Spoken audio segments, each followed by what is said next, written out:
Hey y'all, Scott here. Man, I had a chance to have an essay published in the book Why Peace, edited by Mark Gutman, but I didn't understand what an opportunity it was. Boy, do I regret I didn't take it. This compendium of thoughts by the greatest anti-war writers and activists of our generation will be remembered and studied long into the future. You've got to get Why Peace. You've got to read Why Peace. It features articles by Harry Brown, Robert Naiman, Fred Bronfman, Dahlia Wasfy, Richard Cummings, Karen Kotowski, Butler Schaefer, Kathy Kelly, Robert Higgs, Anthony Gregory, and so many more. Why Peace? Because war is the health of everything wrong with our society. Get Why Peace. Down at the bookshop or Amazon.com. Just click the book in the right margin at scotthorton.org. All right, y'all. Welcome back to the show here. I'm Scott Horton. This is my show, The Scott Horton Show. We're at LibertyExpressRadio.com, 3 to 5 Eastern Time, live on the weekdays here. Also at NoAgendaStream.com and ScottHorton.org. By the way, join up the chat room at ScottHorton.org, would you? It's ScottHorton.org/chat. All right, enough of all that. On to our first guest today. It's our old friend George Maschke from antipolygraph.org. Welcome back to the show. How are you doing, George? I'm well, Scott. It's good to be with you. Well, good times. I'm glad to have you back. It's been way too many years since we've spoken. Yours is a subject I'm very interested in. It's always good to see you writing on Twitter and speaking to journalists when they speak with you about this issue. Always see your name. It's very good. Very important thing. And now it looks like you're doing too good of a job, and you may have attracted the attention of the National Security Agency personally. Which I guess would put you in an even worse situation than everyone else on the planet who they've also targeted. Well, I don't know if I'm in a worse situation than everyone else, but it does actually cause me quite a bit of concern, and also for the privacy of people who visit my site.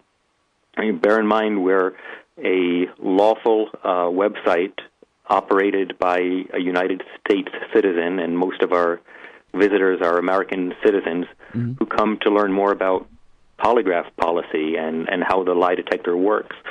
And the fact is that it doesn't. It's junk science, and that's been the consensus of the scientific community for years, yet our government continues to use the polygraph to pretend to judge the honesty and integrity of people with the highest levels of security clearances. So it is a big concern, and if I could just tell you what happened, it's up on antipolygraph.org now. In August of this year, I received an email from a U.S. Navy petty officer, and this is something I didn't mention on the article. He's in the sort of unit where polygraphs indeed would be a requirement. And he wrote, I was recently polygraphed by the DOD, and they had logs of websites I had visited the night before from my ISP and mentioned this site, antipolygraph.org, by name, and attempted to disprove to me everything you have on the website. Certainly a scare tactic, more so interesting how they used logs regarding my web activity. Seems somewhat constitutionally messed up, if you ask me. And it seems constitutionally messed up to me, too. So I wrote him back, just wanted to make sure that this was, whether maybe this was a military network that they had logs of his web browsing on. But no, he said it was a commercial ISP from his own personal house. And he promised to write me more later that day, but I never heard back. And he didn't. After that, my emails were not returned. And recently, when I called, upon identifying myself, he hanged up. So it seems that he received a talking to, not to speak with me. Mm-hmm. Wow. So, I mean, I guess the choices are either they have been very specifically watching your site, or they've really clamped down on the counterintelligence, and they're just watching everything their guys do, and then that's how they stumbled across you. Did you? Yes, it could be both.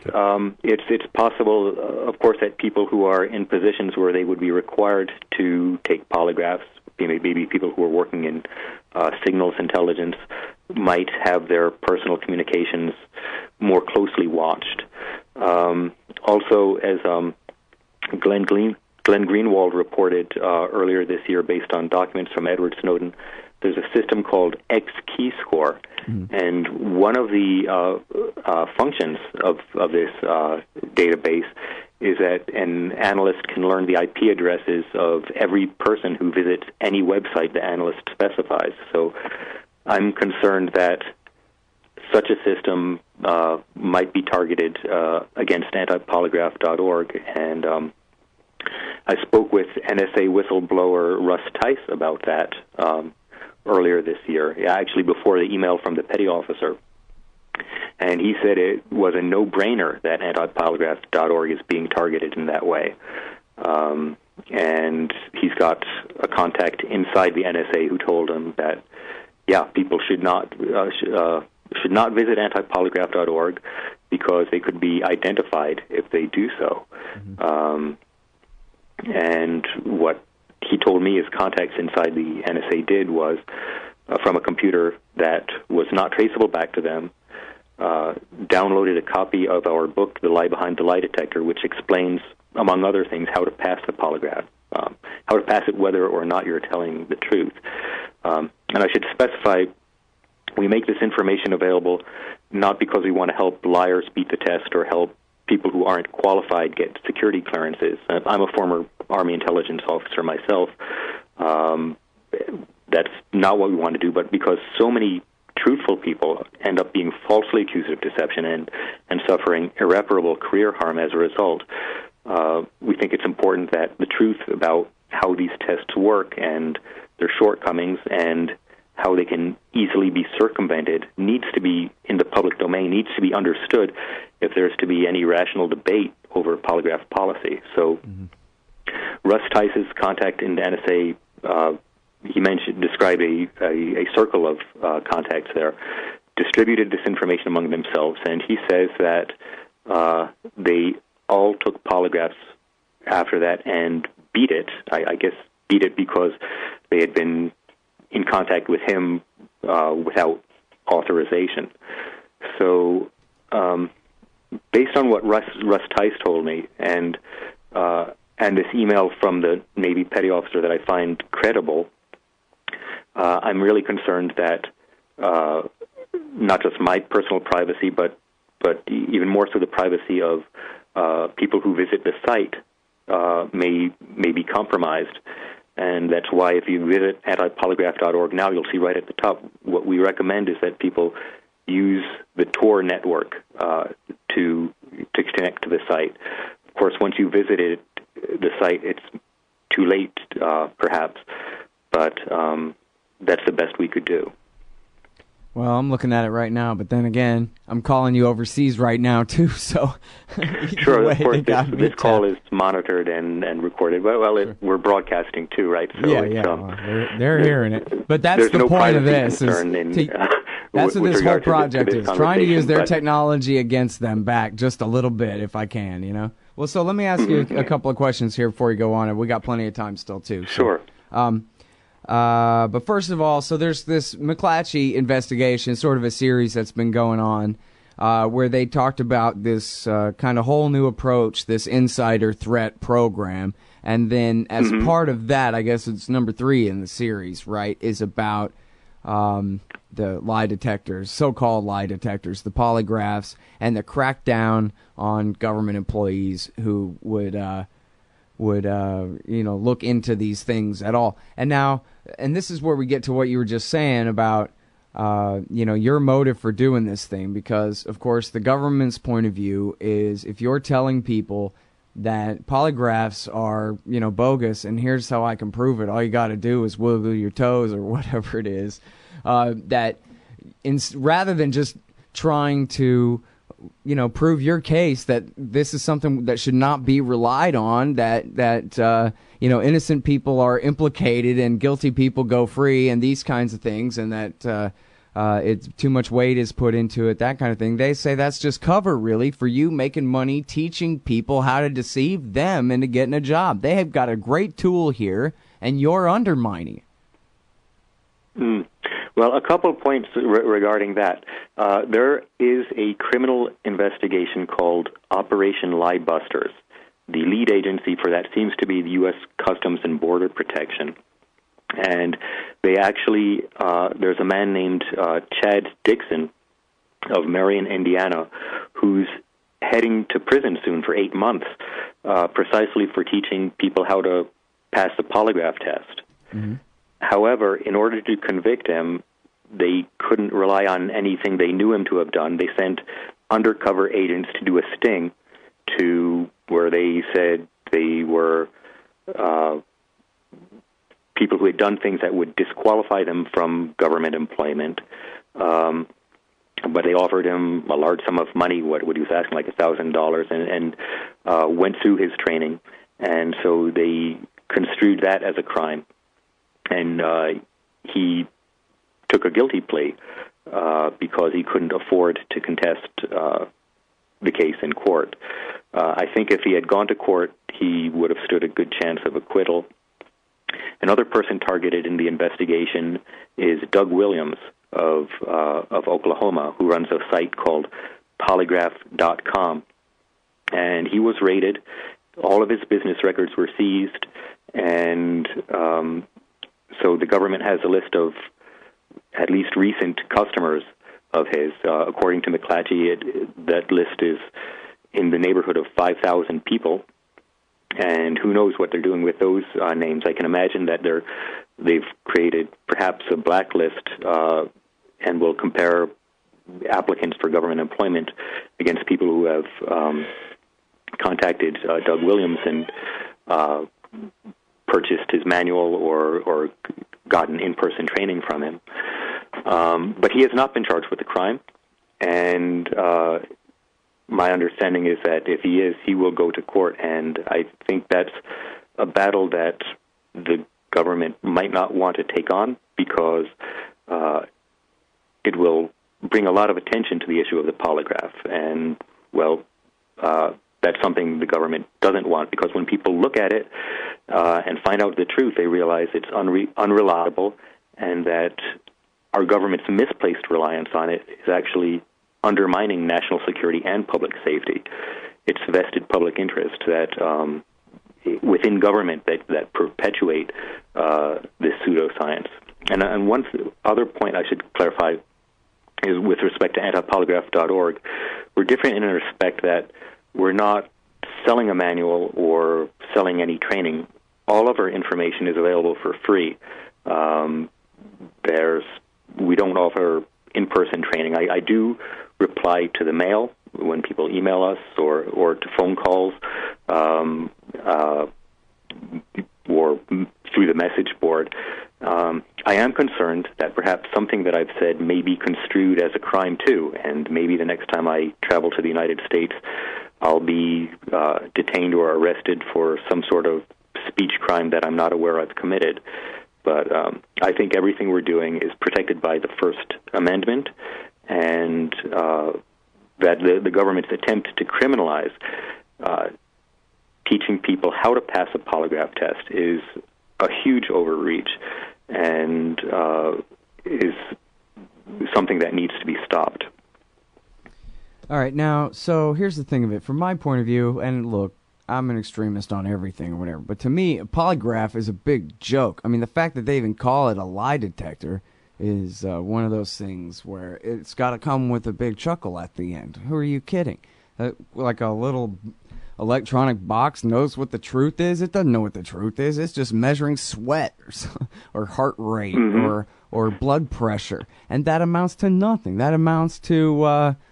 you might as well be a sandwich artist at Subway sitting there saying that you know how to interpret these squiggly lines. It's ridiculous to me. But so, I don't know. I mean, I guess inside the Department of Justice, inside the CIA, inside whichever, these counterintelligence bureaus, their argument is, because Dave here is awesome at it, and he's been doing it for a long time, and it is an art, and he's talented, man. He can sniff right through deception during a lie detector test, so... Scott and George are all wet on this issue. Is there some kind of middle ground, or who's right, or is there anything to either side, or what?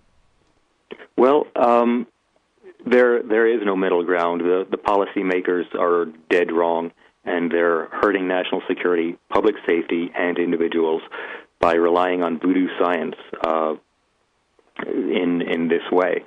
The science is quite clear. I mean, there's no correlation between the indices measured by the polygraph, breathing, heart rate, blood pressure, perspiration. No relation between these and deception in humans. I mean, that's basic science, and it's well understood.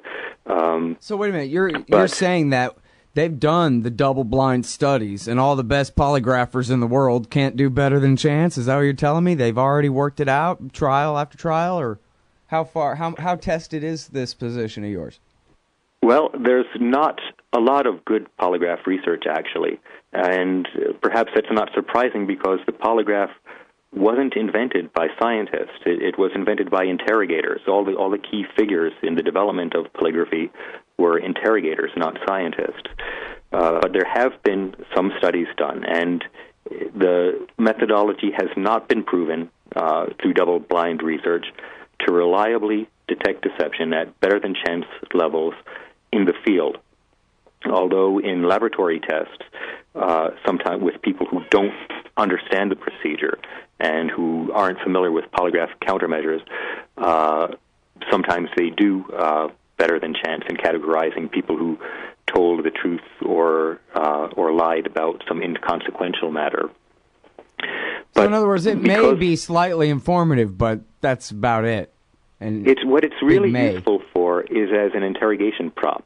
If the person who's being questioned believes that the device can detect deception, then they may be more likely to make an admission thinking that things will be better for them if they just come out with the truth rather than risk being caught in a lie. Right, like on The Wire, where they just use a copy machine and they just put some paper in there and make the copy machine spit out true, false. And, right, on the same principle. It's of scaring admissions out of people. But, in the age of the Internet, anyone with a modicum of curiosity who Googles polygraph will rapidly learn that it's bogus. And the methods for defeating the test or circumventing it are simple and easily learned. So you don't have to go to spy school or believe your own lies or be a sociopath of some kind to fool the lie detector. Well, so for all these reasons, I think our government's reliance on polygraphy is misplaced, and the government's attempt to criminalize the teaching of the truth about the lie detector and how it can be defeated is an overreach and misguided. Well, here, look, officially, George, I do not want anyone listening to use anything George says to help deceive any government employees out of doing their proper polygraph job as defined by their bosses or anything. But I would very much like for you to describe some of the countermeasures that people can use only to demonstrate just the entire ridiculous theory behind it, to show people that what sure. Because, they call it a lie detector, and we all grow up with this on TV, that it's a lie detector, and people just kind of believe in it without, by default until they hear the good argument against it. So how might one counteract this? Not that you're giving advice to any bad guys. Okay, so let's say in a national security setting, a relevant question that they might ask is, did you ever divulge classified information to someone who was not authorized to receive it? Now, anyone facing a national security polygraph might be nervous when asked that question, just because they know that if they're not believed, their career can be in jeopardy, or if they're applying for a job, they won't get hired. So what the polygraphers have done is to devise what's called a control or comparison question. And so they'll ask a question like, did you ever lie to a person in a position of authority? And they try to convince you that this is just as important as a question about divulging classified information, because experience shows that people who would lie to authority figures are the same kind of people who would go on to be spies. but secretly they expect that everyone has lied to someone in a position of authority, whether it's a boss or a parent or a teacher. So what they do is compare your reaction to the question about divulging classified information to a reaction about having lied to a person in a position of authority, to the control question. And if you react more strongly to the control question, then they assume you didn't divulge classified information. On the other hand, if your strongest reaction is to the relevant question about divulging classified information, then you're deemed a liar. It's very simplistic, has no scientific basis, but that is the sort of childish thinking that polygraphy is based on.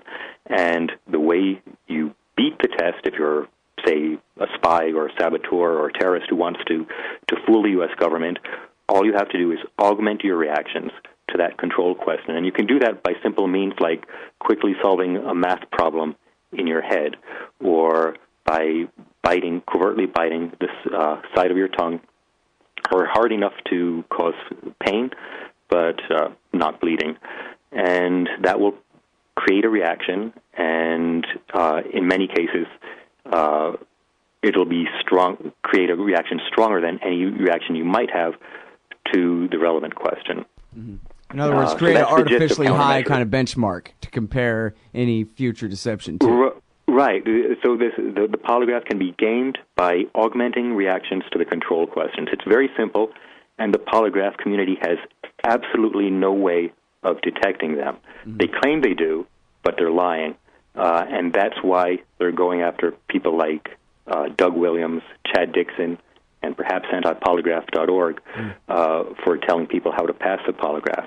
And the way I know that they can't detect countermeasures is because at antipolygraph.org we've obtained training materials used by the polygraph community to train themselves, PowerPoint presentations and handouts that have been circulated at polygraph training meetings, and they have no coherent strategy for detecting countermeasures.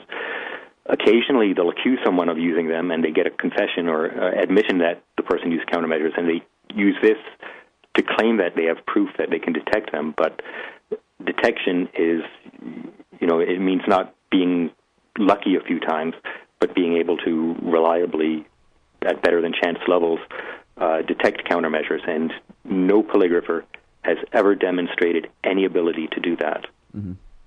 Well, I don't know if this is really representative or not, but I got a feeling it is. The episode of Penn and Teller where, and you're, of course, featured in this. I think people could probably watch it on YouTube, George, or somewhere online. It's on YouTube. Yeah, it is on YouTube. Of this guy who's accused, or his girlfriend is taking, his fiancée is taking him there because she doesn't believe his story of how tame his bachelor party was. And so the so-called professional lie detector guy puts him through the ringer.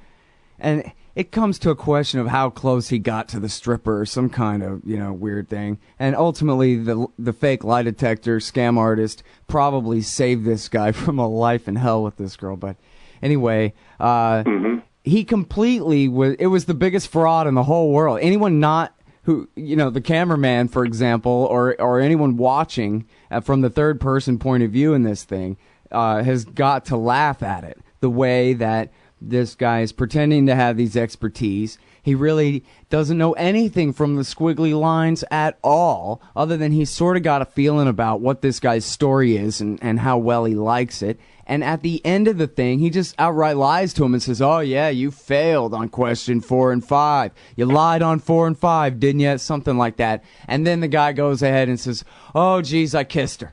What? And the whole thing is a fraud, right? There's not even polygraphing going on here, much less lie detecting going on here. It's just some guy who's figured out a good scam for a living, and here it is on camera, narrated by the great magicians who, of course, Penn and Teller famous for outing their own tricks and everybody, or not everybody else's in a mean way, but exposing scams and mean tricks that people play on each other.